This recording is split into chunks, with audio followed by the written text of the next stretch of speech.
Court में सुबो लगाएगा जनक पर नाजायज बेटी का आरोप। टीवी सीरियल में अब आएगा ये बड़ा ट्विस्ट। वेल दोस्तों, एनडीटीवी सीरियल जनक में ड्रामा कभी खत्म नहीं होता। बीते एपिसोड में देखने के लिए मिला था कि अनिरुद्ध वापस जनक के साथ रहना चाहता है, लेकिन जनक उसके साथ नहीं रहना चाहती क्योंकि वहाँ अर्शी की जिंदगी बर्बाद नहीं करना चाहती। जी हाँ, अब सीरियल में जनक के पिता ब्रजभूषण अनिरुद्ध को फोन करके अपने घर बुलाएंगे और ये देखकर जनक भड़क जाएंगी।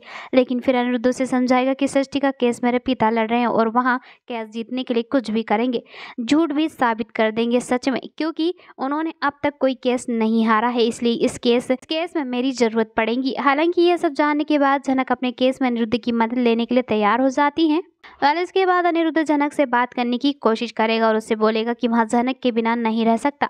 आगे कहेगा कि मैं तुम्हें किसी और के साथ नहीं देख सकता हूँ, जब देखता तो मेरा दिल जलने लगता है और मुझे पता है कि जब तुम भी मुझे अर्ची के साथ देखती हो तो तुम्हारा भी दिल जलने लगता है, लेकिन मैंने हमेशा तुम्हें ही देखा और तुम्हारे बारे में ही सोचा है। बस मुझे तुम चाहिए जनक, मैं तुमसे बेहद प्यार करता हूँ। उस दौरान जनक भी अनिरुद्ध से अपने दिल की बात बोल देती हैं। वह अनिरुद्ध जनक अपने पिता के साथ कोर्ट पहुंचेंगे।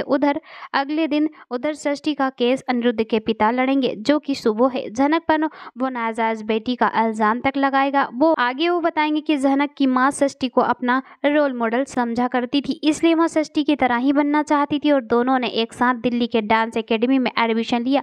ये बात सुनते ही जनक भड़क जाएंगी और बोलेंगे कि मेरी माँ एक काबिल डांसर थी और उनके टैलेंट की वजह से पूरी दुनिया उन्हें जानती थी, तो इन्हें क्यों अपना रोल मॉडल बनाएंगी। साथ ही जनक अनिरुद्ध के पापा यानी वकील से बोलेंगी कि अगर आपके पास पूरी जानकारी नहीं हो तो किसी के चरित्र पर उंगली उठाना बंद कर दीजिए। वह अब देखते हैं कि क्या जनक जीत पाएंगी, क्या सुबह जीतने देगा जनक को ये केस, क्या ब्रजभूषण जीत पाएगा या फिर सृष्टि जीतेंगी। फिर एक बार ये केस देखना हमें आने वाले वक्त में होगा। तो guys, stay tuned for more update. Thanks for watching.